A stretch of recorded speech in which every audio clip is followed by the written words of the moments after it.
Oh, what's up everybody? I wanted to do a little video on can my naturally aspirated S2000 compete in time attack without being an embarrassment? So everyone else has giant turbos.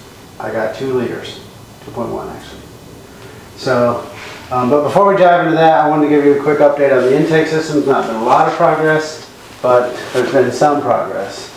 Okay, so the latest on the intake is I printed a inlet for the headlight. So this is kind of the headlight part that's going in. It doesn't fit as good as I'd like it to, so I'm going to make some modifications and reprint, but that's kind of the general idea how that will work. This is Piper. And then we got the rings back for attaching the plenum. So little CNC billet rings, 250 grams, super light. And this will just bond carbon piece into those rings, and then that's how it will attach. I have the backing plates coming for it. That's how it will attach to the throttle bodies, and yeah, that'll be bonded and everything, so making some progress. Okay, that's the update on the intake, so let's get into the meat and potatoes of the video, which is can the S2000 hang in time attack? Well, truth be told, the car's not really built to compete with any class in global time attack. It's mainly just to be the fastest S2000 in the country. Would be cool to be able to say the world and go to Scuba and race the ASM in Arvo guys, but chances of that happening are pretty slim. So fastest one in the country. So I'm going to reference Buttonwillow basically for everything, because that's kind of the benchmark track for time attack here in the US, and I know that track pretty well. I used to live out there and go there frequently. So anyway, so this car is going to compete in limited class, which is the kind of the second one down from the fastest cars, or at least it's supposed to be. And last year, the finals limited class winner was a 145.3, and that was a mirror and a V8 swapped M3. So very, very powerful car. And then the fastest S2000 was Kevin Burke's 148.7. So, and that's a turbocharged car with a lot of power too. So how can this car get anywhere close to that, and how can it meet my ultimate goal, which is to go fastest S2000, which I think the fastest S2000 that I know of is a 151, and I'm trying to shoot for a sub 150. So that's a pretty tall task. Just going under 2 minutes there is kind of an achievement, so shaving another 10 seconds off of that is a pretty large task. And so in this video, I'm mainly just going to focus on the car. Obviously, my driving skill and what I need to do to get that out of the car is a whole nother story, and something that I'm aware of and going to be working on. But for this video, we're just going to focus on the car itself. So how can I tell before ever going there and actually doing it, is this car going to be close? Well, if I was a professional race team, I would be able to do lap simulations on software with all these different mathematical models of the car, the tires I'm using, and all of that stuff. Vehicle dynamics is a freaking crazy subject, and it's very complex, and it's pretty cool, because nowadays, like, I'm sure if you guys watch F1, I don't really watch it, but lap simulations can be very accurate. So there's an article that I'm going to post in the description below about the simulations and how they go about doing it, and the factors that go into it. So I used a little bit of that article and how I estimated the performance gains of this. And all of my numbers are just freaking guesses and, you know, being around a little bit. So they're nowhere near perfect, and it's just kind of a fun game to see if I'm even in the ballpark or where I need to be to meet my goals. My previous best time at Buttonwillow was a 203 something, and that was 5 years ago, and the car was pretty close to stock at the time, so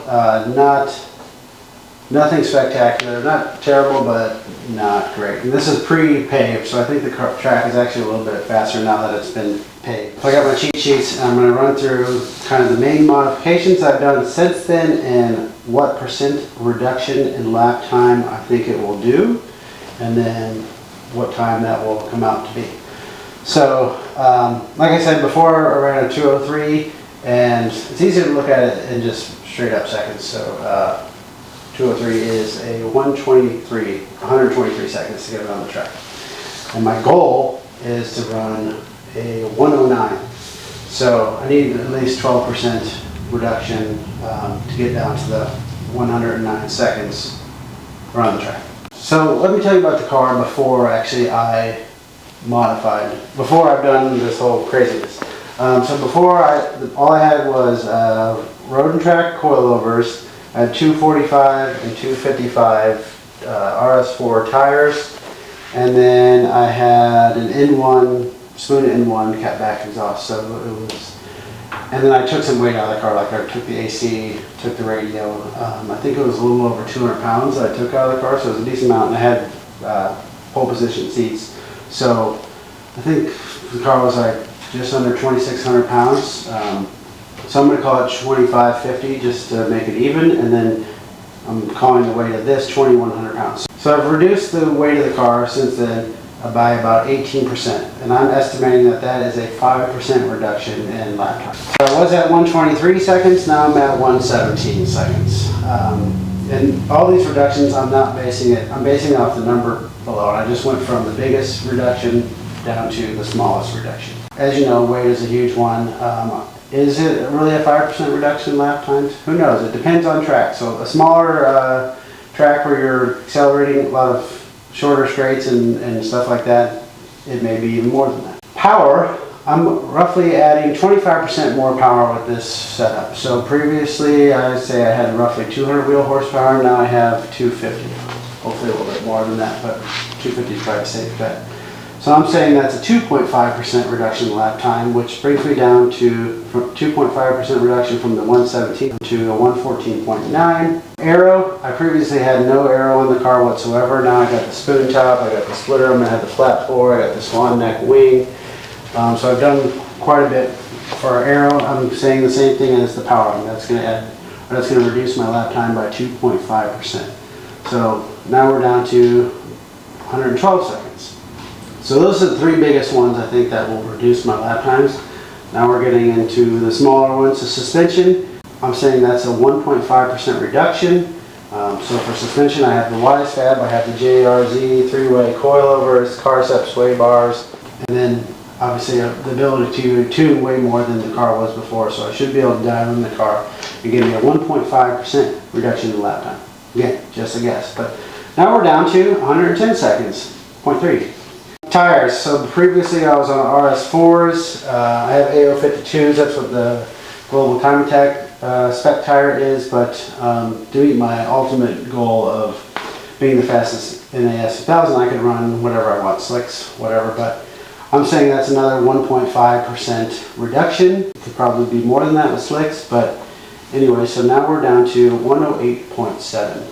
Differential, I'm kind of lumping this into, now I have a OS Geiken diff with 4.3 gears. Should have done 4.4, but they're still shorter than the factory 4.10. So with those two modifications, I'm saying it's a 1.5% reduction again, which gets us down to 107.1, so 1.6 seconds just with the diff and the gearing. And again, I think this can be more, but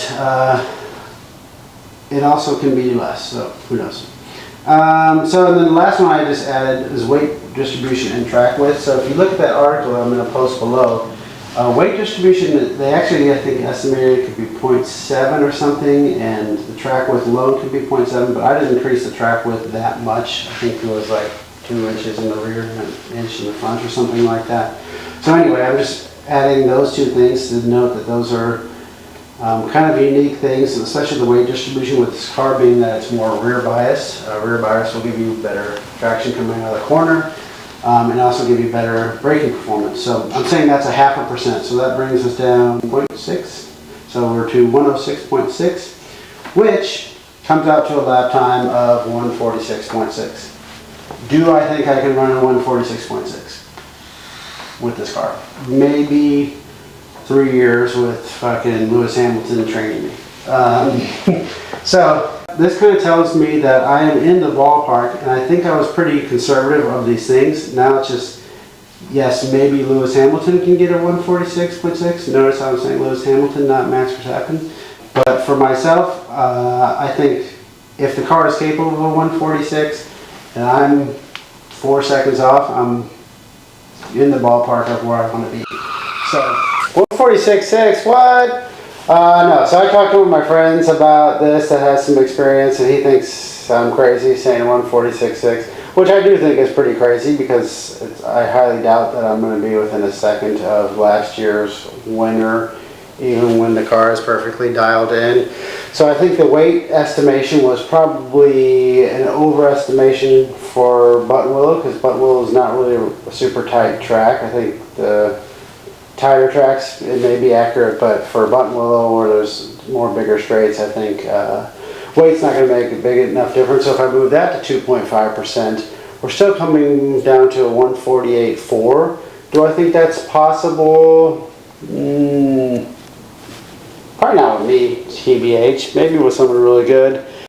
I think with a sequential, which is, I'm going to need a sequential to get this thing down to 2,100 pounds anyways.